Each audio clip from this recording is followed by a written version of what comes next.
Hi, இன்றைக்கி என்னோடய minimalism ஜேர்னியில் என்னெல்லாம் பண்ணியிருக்கேன்னு சொல்லிட்டு பார்க்கலாம் வாங்க. ஃபஸ்ட்டு மினிமலிசம் ஜேர்னியில் நமக்கு கிடைக்க போகிறது என்னன்னு பார்த்தோம்னா டைம். எப்பயுமே நம்ம டைம் இல்லை டைம் இல்லைன்னு சொல்லிட்டு தான் சொல்லி பார்த்துருக்கோம். நிறைய பேரை பார்த்துருக்கோம். இன்ஃபேக்ட் நானுமே கூட இதுக்கு முன்னாடி ஃபுல்லாக என்ன ஒர்க்காக இருந்தாலும் சரி, ஒர்க் நான் ஹெவியாக பண்ணிகிட்ருப்பேன். ஆனாலும் என்னால் ஒர்க் லோடை வந்துட்டு குறைக்கவே முடியாது. என் ஹஸ்பண்டே வந்து கேட்டால் கூட ஏன் இதை பண்ணல அது பண்ணலன்னு கேட்டால் எனக்கு டைம் இல்லைன்னு தான் நான் சொல்லுவேன்.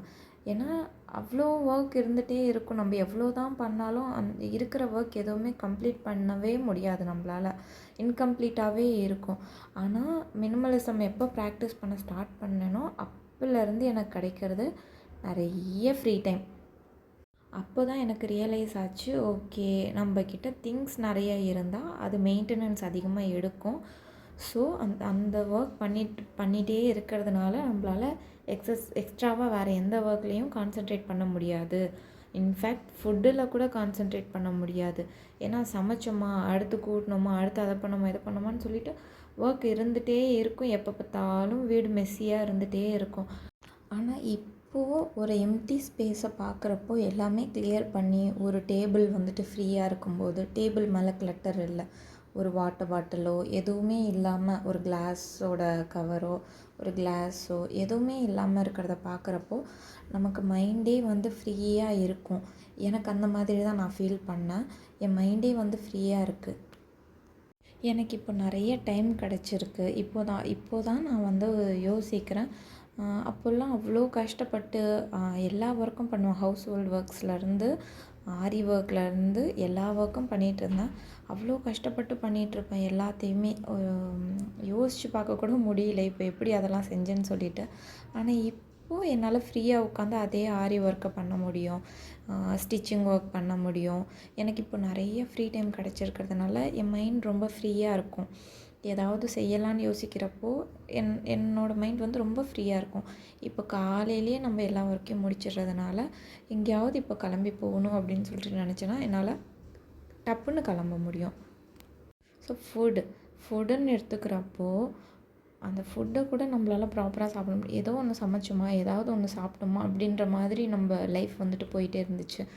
அதுக்கப்புறம் தான் கொஞ்சம் கொஞ்சமாக ஃபுட்டு கான்சென்ட்ரேட் பண்ணி ஹெல்த்தியாக சாப்பிடணும் அப்படின்னு சொல்லிட்டு இப்போது மினிமலிசம் ப்ராக்டிஸ் பண்ண ஸ்டார்ட் பண்ண அப்புறம் தான் ஒரு ஹெல்த்தி ரொட்டீன்குள்ளேயே வர ஸ்டார்ட் பண்ணேன்.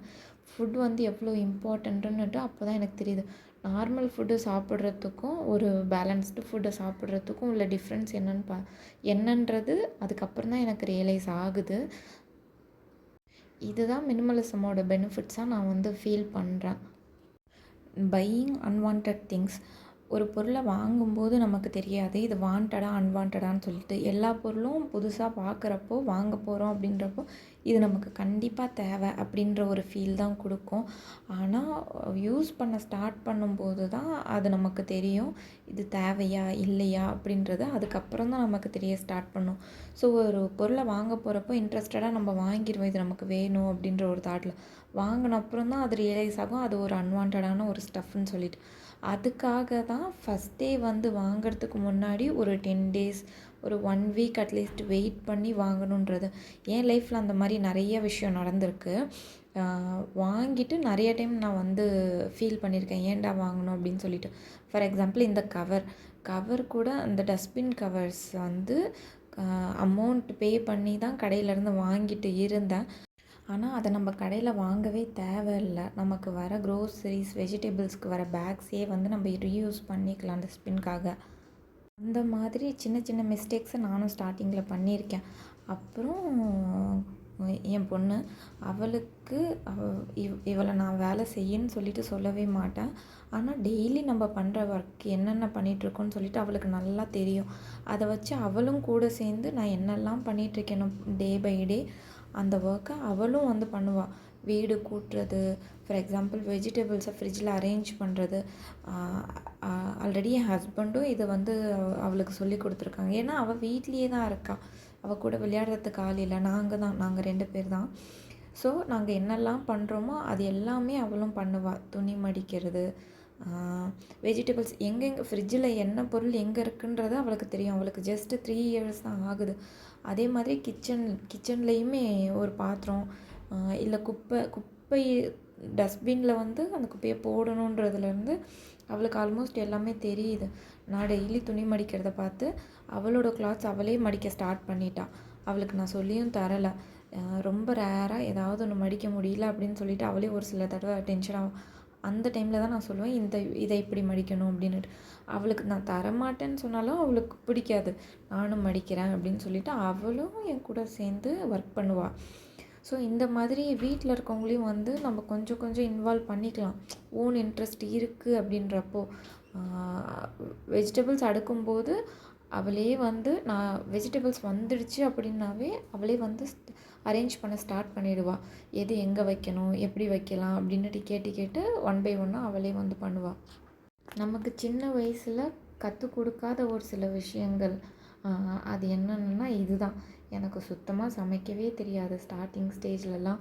ஏன்னா எனக்கு சின்ன வயசுலேருந்து எங்கள் அம்மா எனக்கு வெறும் ஸ்டிச்சிங்கு, டெய்லரிங்கு, ஆரி ஒர்க் ரிலேட்டட் இது மாதிரி ஒர்க்ஸே வந்து கற்றுக் கொடுத்துட்டு இருந்ததுனால சமையல் ஃபுல்லாக அவங்களே பண்ணிடுவாங்க. ஏன்னா நம்மளை இன்வால்வ் பண்ணால் டைம் டிலே ஆகும் அப்படின்றதுனால அவங்களே ஃபுல்லாக பண்ணிடுவாங்க. ஆனால் அதுக்கப்புறம் தான் எனக்கு தெரிஞ்சுது ஆஃப்டர் மேரேஜ் குக்கிங் எவ்வளோ இம்பார்ட்டண்ட்டுன்னு சொல்லிட்டு. சமைக்கவே தெரியாது, ஒரு சாப்பாடு கூட வைக்க தெரியாது. ஆனால் இப்போது வந்து அதே மாதிரியே நம்ம குழந்தைங்களையும் வளர்க்க முடியாது. ஸோ நம்ம பண்ணுற ஒரு ஒர்க்லேயும் அவங்கள இன்வால்வ் பண்ணிக்கலாம். ஏன்னா அவங்க ஓன் இன்ட்ரெஸ்டடாக தான் இருக்காங்க. எல்லா குழந்தைங்களும் அதே மாதிரி தான் இருக்காங்கன்றப்போ அவங்கள இன்வால்வ் பண்ணிக்கலாம். அது தப்பு கிடையாது. அதே மாதிரி தான் என் பொண்ணும் அவள் ஓன் இன்ட்ரெஸ்ட் எடுத்து தான் அவளே வந்து எல்லா ஒர்க்கும் நான் செய்யாதுன்னு சொன்னாலும் அவள் கேட்க மாட்டாள். ஸோ குழந்தைங்களுக்கு சர்வைவலையும் கற்றுக் கொடுக்கறது ரொம்ப இம்பார்ட்டண்ட் இல்லையா? அதனால் நானும் விட்டுட்டேன். சரி ஓகே அவளே பண்ணுறான்றப்போ நம்ம அதை வந்து தடுக்கக்கூடாது அப்படின்னு சொல்லிட்டு. இதுதான் நான் உங்ககிட்ட சொல்லணும்னு நினச்சது. இந்த வீடியோ உங்களுக்கு பிடிச்சிருந்துச்சி அப்படின்னா லைக், ஷேர், சப்ஸ்கிரைப் பண்ணுங்கள். Also thank you so much for வாட்சிங் திஸ் வீடியோ.